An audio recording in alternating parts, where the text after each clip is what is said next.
We are done with our GI hormones. Now we are going to talk about the GI secretions. First, we'll learn some facts. All these facts have to be remembered for MCQs. Then we'll learn some more concepts with respect to individual secretions, starting from saliva. So first thing is about the facts.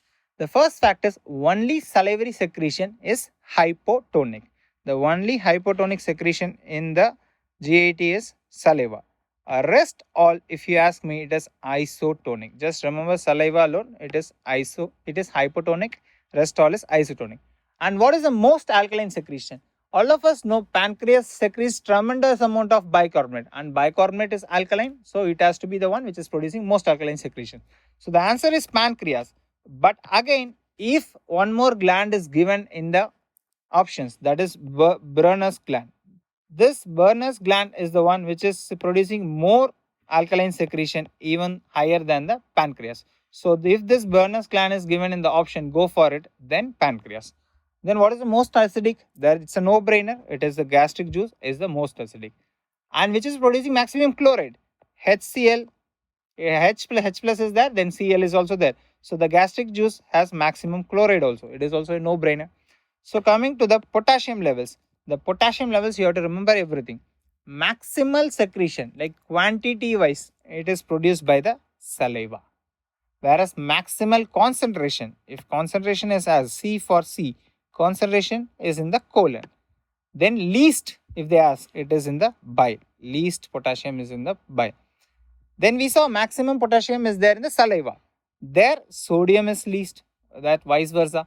So where will be the sodium maximum? The sodium will be maximum in case of bile, because potassium and sodium are opposite like each other. So potassium least in bile, sodium is the maximum there. Now coming to the individual secretions, we are starting with the saliva. The salivary secretions, they are produced by both the sympathetic system and the parasympathetic system.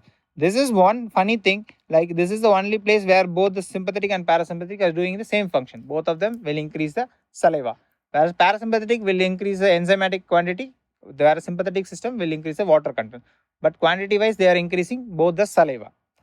It has one important enzyme called the salivary amylase, and this is involved in carbohydrate digestion. This salivary amylase is also called as ptyalin. All of us would have heard from our grandparents like to chew and eat a lot. Whenever there is much of chewing, what will happen? This salivary amylase can act on the carbohydrates at the level of the mouth itself.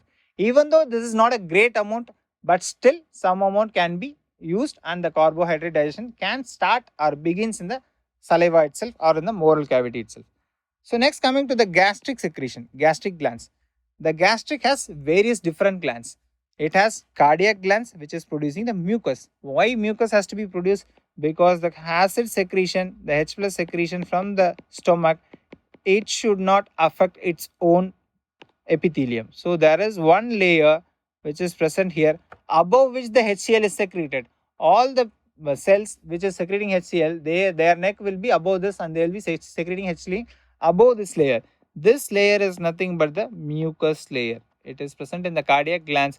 They form a nice mucus for the entire stomach, so that the stomach is not digested by its own acid. Then they are coming to the major gastric glands. This we have already seen, oxyntic cells and the chief cells. Oxyntic cells will produce the HCl and intrinsic factor, which we already saw.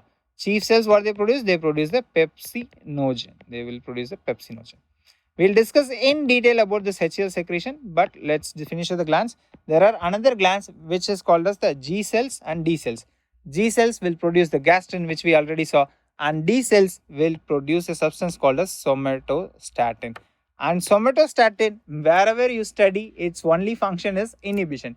It literally inhibits all other hormones. So its function is an inhibitory in action. Now coming to the acid secretion. How acid is being secreted. So for acid secretion, we need help of three channels or three transporters.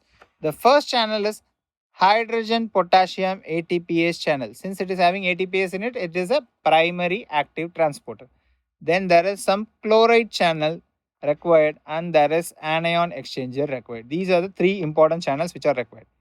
Obviously, HCl is secreted, hydrochloric acid is secreted. So we need to bring in the hydrogen, we need to bring in the chloride. Hydrogen will be finally put out into the outside with the help of this exchanger, that is the hydrogen potassium ATPase channel. So potassium which was outside is going to come in. This is going to happen. And this chloride channel, howsoever it is getting the chloride, it will put the chloride outside. So outside this hydrogen and chloride will meet and they will form hydrochloric acid, which is the gastric acid in the stomach. So this is the gastric acid in the stomach which will be produced. Now coming to their production, from where they are arriving. In the blood, we have something called as the carbon dioxide. This carbon dioxide will enter the parietal cells or the axontic cells. Once they enter, what will happen? This carbon dioxide, usually they will combine with water to form the universal reaction, that is carbonic acid, which is H2CO3. Then this H2CO3 is split into H plus bicarbonate. So this bicarbonate, this H plus will be thrown out with the help of the hydrogen potassium ATPase. Then what is happening to this bicarbonate? This bicarbonate will come to the basolateral side, wherein we have one exchanger which is exchanging this bicarbonate out. And what is another substance I need to bring in? Hydrogen is out now. Why we need chloride? So this brings the chloride inside.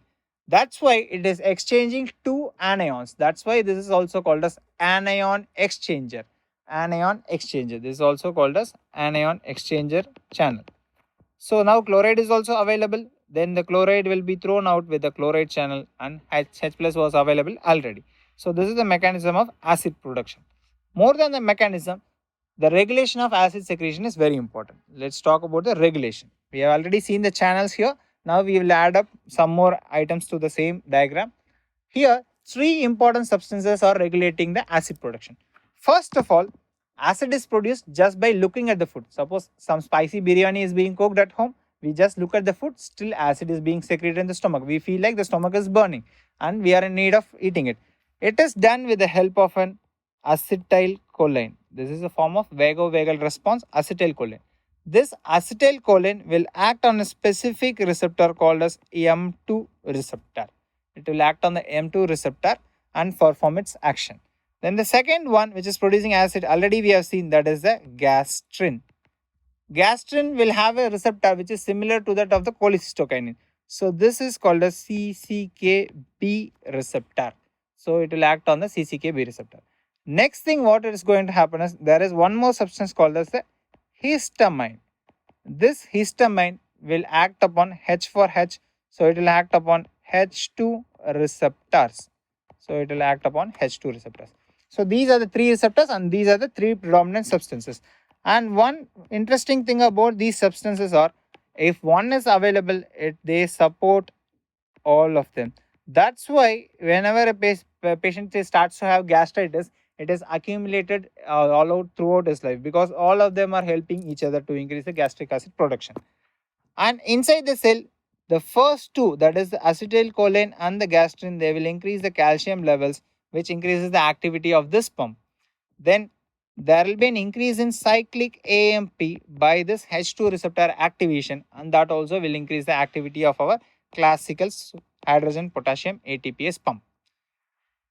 If I am able to block these mechanisms, then it will be the treatment for the gastritis patients. So we just have to understand where all we can block. There are specific drugs that we use routinely to block these substances. First thing is, if HCl is already produced, HCl is already secreted.